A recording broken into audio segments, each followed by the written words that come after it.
Boy, this is quite the week for the countdown. So, it's time for week 2 of the Stargate booster countdown. So, as I mentioned in the first week episode meme thing, we're just going to be looking at the Dimension Police cards. I'm going to offhand mention that Dust is stupid and, like, genuinely just like, what? But that's a different topic for a different video. I don't really feel like letting that leak into this one, because we're talking about just Dimension Police goodness here. Also, when Stark does get revealed, which probably won't be this week because Vanguard episodes don't air around New Year's time, so we're probably gonna have to wait until the next week. But once Stark gets revealed, I will include it in the countdown because it is technically a Dimension Police card too. So yes. Anyhow, we're gonna try to go over the cards as they were revealed throughout this week. I will include the reveals from the last stream because they were pretty major and actually very hope-inducing, let's say. So we're gonna go over things. I'm hoping that I didn't miss anything. But I think I've got more or less everything, but if I did, I'll just include it in next week. Oops.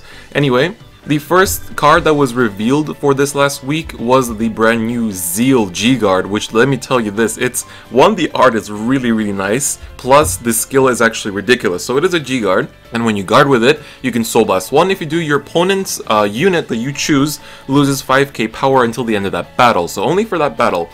But if the number of cards in your damage zone is more or the same as your opponent's, then you may counterblast 1, and if you do, and until end of turn, your Vanguard gets plus 5k. That is really big, because defensively that's going to be amazing. The only thing that's not going to do anything against is like Valios, and I guess, well, Dust, but like against Dust you can't Gguard anyway. But this is like super nice, because this Gguard just like, like, we had Excarivu, but with Excarivu you had to block against a 30k or more attack. This you can drop against anything and just counterblast 1 and quickly pump yourself up by 5k. Basically all the time you're going to be 16k or possibly 18k, but we're going to get into that a little bit later. But this was a really good start to the new support because it's just a rare Gguard and it's ridiculously good. So in my opinion, it's fantastic. I think this is really good. Probably just a one-of in most G-Zones, at least in D-Robot it's a one-of. I think in Cosmic Heroes, I'd say one-of as well, because like DP has a lot of good Gguards, so it's kind of hard to make space for everything. So I think this will just be a one-of for now, but it's definitely a super good card. And then next, while I was lining up in Grand Blue Fest, not Grand Blue as in Vanguard Grand Blue, but like Grand Blue Fantasy Grand Blue, I was lining up there for 3 hours in the morning and then 4 hours for the merch, so a total of 7 hours of standing in line. But in the middle of that, they decided to reveal Dainexus, and I was like, what? Really, what? And I do admit that my initial reaction, both on Facebook, Twitter, and Discord, was a bit overhyped. I thought the card was a bit better than I initially...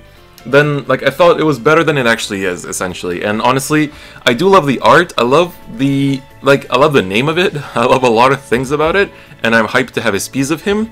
But let's go over his skill, and I'll tell you why I'm not super happy. So, first of all, he has a Vanguard Circle skill. When you stride on top of him, you can counterblast 1 and choose a D-Robo Grade 3 from your drop zone and put it on the bottom of your deck. So you do recycle Grade 3s, which is nice.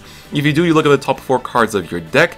You call up to 1 D-Robo from among them to Rearguard Circle and choose one of your Vanguards, and it gains the power of that unit cold until end of turn, and then you shuffle your deck.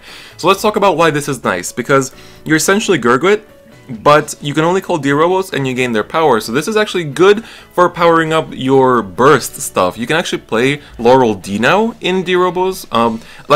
I'm saying D-Robos, but honestly this is a different deck. This isn't Daikaiser. Daikaiser will stay its own thing, and this does not mix well. So let me just get that out the way right now. This is a different deck, and we're going to have to wait and see if they give us another Grade 3 to play with this guy. Otherwise we're going to have to play like Diard or something. But anyway, like, this lets you play burst stuff because it gives you extra power, which is very nice. That the deck doesn't normally do that much until now, at least. So it is nice for that reason, and they're kind of going back to the old D-Robo playstyle of just powering up and getting a bunch of effects off. Sadly, we don't know what reason we're powering up for yet, because we haven't seen any of the strides. I'm pretty sure D-Robos will get a stride, because so far we've been soul charging a lot from the effects that we looked at last week, and then this week we do have some effects that work with the soul, but I don't think that's the main reason why we're soul charging so much. So we're going to see. I'm pretty sure this stride is going to be something very soul based, so we'll see how that works out. But, so this is essentially a Gguard role player, is what I'm gonna call him. It can only call D-Robo, so you cannot call Laurel, which is a little bit unfortunate, but I guess you wouldn't really want to call Laurel off this, because then you only gain 4k. You can't call your Weakings. If you play the Cosmic Hero Perfect Guard, you can't call that. Like, it's not your whole deck that's going to be Dimensional Robo, you know? Like, you're going to be playing Laurel, most likely. Unless, like, they make this deck something that doesn't need Laurel anymore, but I highly doubt that. And, like, you still play Weaking. Well, I'm not sure if you'll play Weaking in this because it wants to keep up the soul, but we'll see how, like, we don't really know enough about it yet to make that kind of decision. And then I'm pretty sure we'll be playing the Cosmic Hero Gguard, not Gguard, Perfect Guard, because it's that good. But so is the Dimensional Robo one that we'll take a look at a bit later. So, you know, do keep it in your pants. But so that was the first skill. Now the second skill is essentially Blade Wings. So continuous Vanguard Circle GB1. All your grade 3 units with Dimensional Robo in their card names get plus 10k shield and intercept. So this is nice because you can guard with grade 3s from your hand now, and they'll be 10k shield, so the equivalent of a trigger, which is definitely quite nice. So you can play a little bit of a wonky trigger lineup, as D-Robos tend to do, but this doesn't reward it as much because you played that in Daikaiser because you wanted the chance to check them. But here it's like, sure, I need the grade 3s to, you know, to bot deck them for the stride skill, and, you know, and now I guess I get the shield, but is that really rewarding enough to, like, to mess up my grade lineup just for that? Is it really that rewarding? I don't know. But the nice thing is that you do get the intercept on them as well. So they're 10k interceptors. That's also super cool.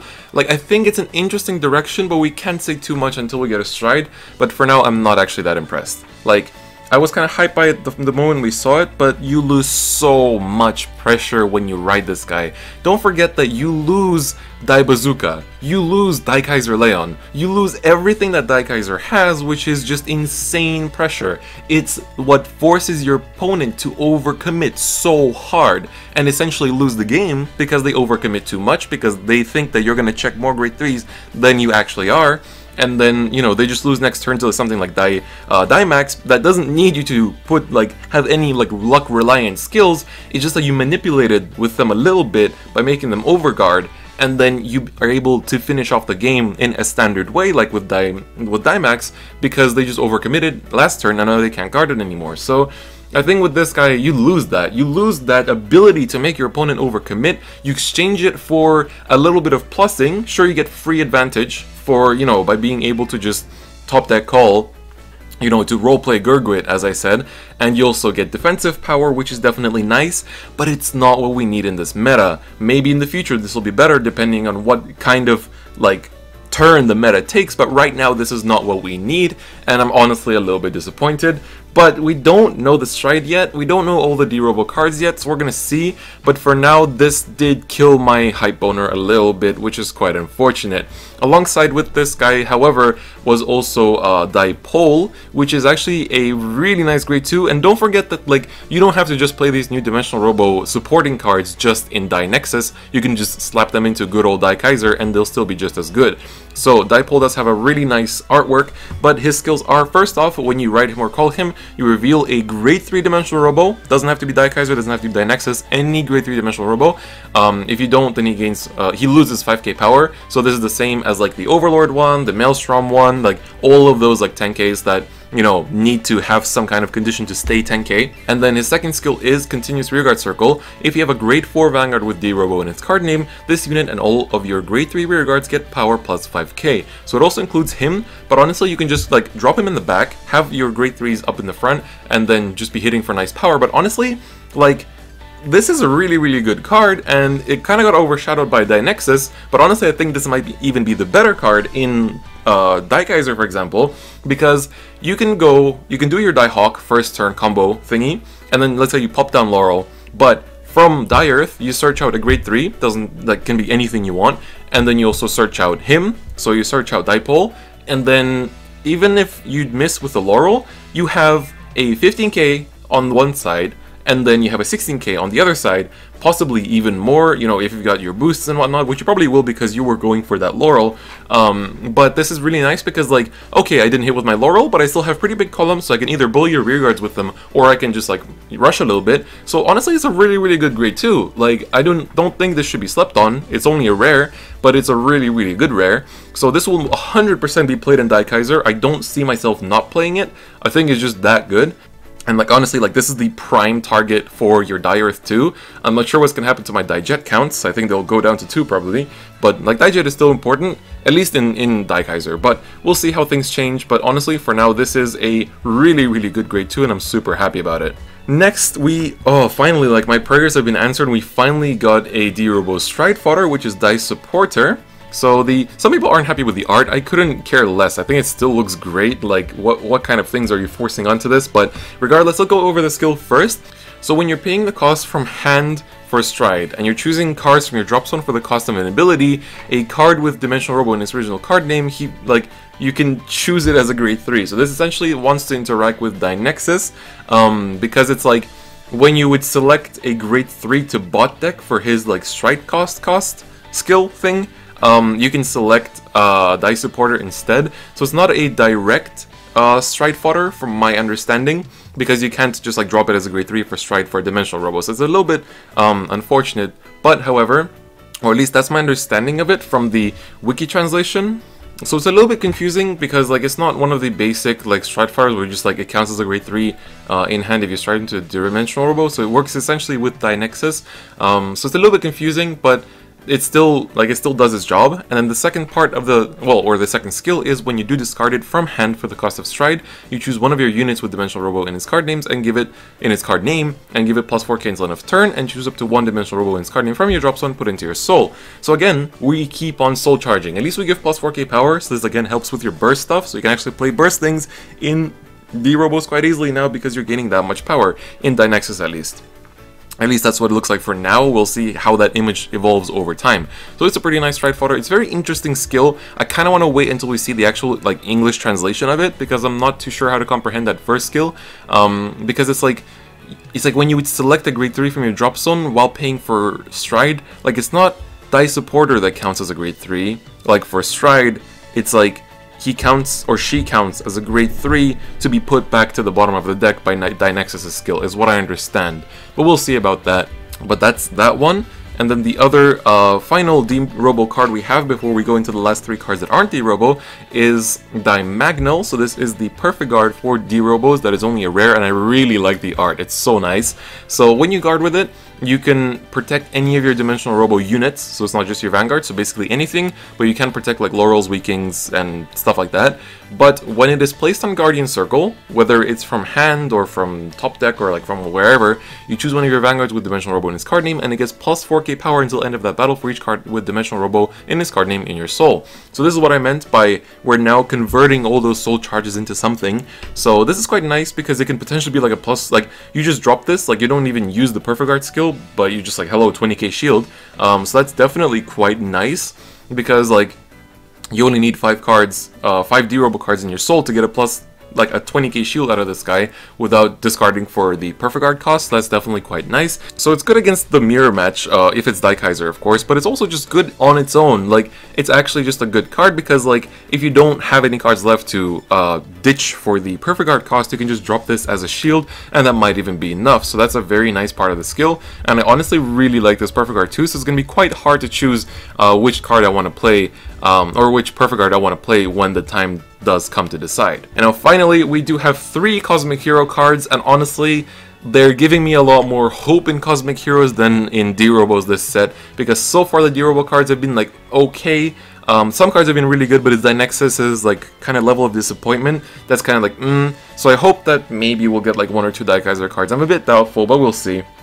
We're still gonna get most likely a D-Robo heal with the effect this set, so like we'll see how things pace out. But anyway, this is Grand Vulgar or Grand Valkyr, and first of all, he has a grade 2 with 9k with resist, which is really nice. We can now run 8 resist grade 2s in Cosmic Heroes, which is like, ooh, yeah, hit that right spot, just so nice. So that's the first thing. Second, his art is really nice. I actually love it. Like, every little bit of this guy is so good looking. And then the second skill is a burst, generation break 1. When this unit attacks, so on attack, if your Vanguard's power is 40k or greater, he gets plus 8k inside of that battle. So he's going to be a 17k attacker. You give him a single 4k buff, which the deck can do very easily, and he's 21k. And we're probably going to be running a lot of stands in the updated build, because honestly, like, from some of these new cards that we're seeing, I'm thinking that, like, stands are the way to go for this deck once again. But being able to have a 21k attacker that doesn't cost anything to actually reach 21k, apart from you giving it 4k from something else, is really cool. And if you're worrying about that 40k or greater part, trust me, you're not going to worry about it once we get onto the last card of this countdown episode, because god is it, like, this is so easy. Like, it doesn't do anything super flashy, but it has resist and it's a 21k attacker. The fact that it's a 21k attacker with resist means that, like, it's a big number that they have to overcome and they can't, like, Denial Griffin it, and that's just like, it's so nice. So I really, really like this guy. He's only a common too, so, like, I'm excited for what else this set is going to show us. Next, we have a card that has a Dark Irregulars type of skill, a Spike Brothers art, but is somehow a Dimension Police card, which is Grand Hogan. So let's see how he can help us out, brother. So first off, we have his burst skill. Well, it's actually just one skill, but it's a super good skill. It's GB1 burst. When this unit is called, if you have a Gallop Vanguard, you can counterblast 1. If you do, you draw a card. Without any other condition, you just draw a card. And if your Vanguard's power is 40k or more, you countercharge 1, so you refund that cost that you just paid, and he gets plus 4k until end of turn, so he's a 13k attacker, and you're going to buff him up with your skills anyway, so he's probably going to reach 21 quite easily without boost, which is definitely quite good. So the reason why this is so nice is because, like, you're always going to be drawing that extra card. It's a better Grand Drifter, which is kind of sad because I really love Grand Drifter's art, but this is better in every way because it's a free draw and a 13k attacker. Like, it's free because you will always be 40k or more. Like, there is no way you're not gonna be, because the main reason why, I'm sorry, Mr. Brother, but we're gonna have to switch over to talk about the reason why we're always gonna be on 40k or more, because of the brand new Gallop, who does have Victor in his card name for whatever reason, but I think that's going to be changed in English. We'll see, because that's just a silly problem. Anyway, so this new Gallop, first of all, I love its art. It's got, like, different DP units in its background. It's, like, so good. Like, this is probably one of the last Gallops we'll ever get. We might get a new one in the future, but I don't think it'll be a grade 3. But this Gallop is just, ooh, it's so good. First of all, before we even look at the skills, I'd like to point out that this has 13k base power. Can you imagine how amazing that is? This is like they could have added, like, some defensive skill that, like, gives you 2k. They're like, no, let's just give it 13k base. Like, just give it 13k base. Why not? This is, like, it's so simple, but it's so good. It's so important because we're in a meta where things just like to throw out 11k pokes at you all the time. And it's like, no, you're not going to be 11k poking me. You're going to have to put in a little bit of effort in order to reach 13k to poke me. So it's so good, but in order for that to not be too OP, we have his first skill that is a continuous in hand. If you don't have a face-up grade 4 card with Gallop in his card name on your Vanguard circle or G-Zone, this card cannot be normal called to Rearguard circle. So you won't be calling 13k Rearguards if you don't have a Gallop on your Vanguard circle or in your G-Zone. That is face-up, obviously. But this gives me hope that the GR Gallop stride will actually be a good first stride. So maybe it'll be something similar to Victor. I kind of also want it to be a finisher because, like, I feel like Cosmics kind of lack a finisher, but this gives me hope that the Gallop stride will be good, so that's a very positive thing. But, like, already this is super good. It's a 13k that you can also call pretty much always in this deck, and it's a 13k base on Vanguard, which is like, what? It's so good. Like, your strides are 28k base if they're the regular strides, and then if they're Laurel, well, then, you know, they're just gonna be 17k base. But regardless, we're going to go over his second skill, which is the reason why I say that you should never worry about 40k power on your skills, because Vanguard Circle, when you stride, you may Soul Blast 1. If you do, you give your Vanguard plus 12k. This is so good and so simple, but it's so great. Like, he's 13k, you're on 28k by default on when you do stride, and then with a skill, you're on 40k. You had to do nothing to reach 40k, and now, like, everything is going off, except for, like, X Gallop, which needs a slightly bigger push, but it's like, you can just boost with it, and that's enough. Like, This is so good. It's so simple. Like when I first saw it, I was like, wait, is this it? I was like, wait, this is it. This is perfect. Like this gallop is perfect. You don't play the old gallop anymore. Sorry, but like the first G extra booster 1 gallop is no longer going to be played. But Bravest Rush is still going to be played because it still has a nice skill in my opinion. It does have a nice rearguard skill too. But this one is definitely going to be a 4 of because it's just that great. 13k base. A really nice power-up skill, doesn't do anything that it doesn't need to do, but it does everything that it should be doing, and that's honestly the best part about this guy. So honestly, after seeing this, I'm actually slightly more hyped for Cosmics than I am for D-Robos because Dainexus kind of let me down. But that's kind of my week of looking at these new reveals. Let me know what you guys think about the new D-Robo cards. We can also talk about Link Choker and Nova Grappler, not in the video, but in the comments. That's definitely cool, because I'm honestly like, at one point before they show the Gallop cards, I was like, if the D-Robos keep being like, if Dainexus and like his stride keeps being disappointing, then I'm gonna main Victor next season. It's because like the Victor cards are just bullshit. Like they're so ridiculously good for like almost no reason, but I'm definitely gonna play that deck a lot because it looks like a ton of fun. So, but now Gallop came in and he's like, dude, did you forget me? I'm still in this. Like, I'm still here to get you hyped, and it's doing exactly that. So I'm really hyped to see what the new Gallop stuff is going to do. I have really high hopes, plus we're going to be seeing Stark pretty soon, so that will hopefully help all D-Robo decks as well. So that's going to be it for me today. Let me know what you guys think of these new reveals in the comments. Not only D-Robos, I mean not only Dimension Police, it can be all of the Stargate reveals if you want, because there's been quite some exciting stuff. I'm a little bit disappointed in Messiahs though, like honestly, it's a kind of, it's not too great, but oh well, we'll see how things pace out over the future. But that's gonna be it for me today. So, thank you very much for watching, and I'll see you guys next time. Bye bye.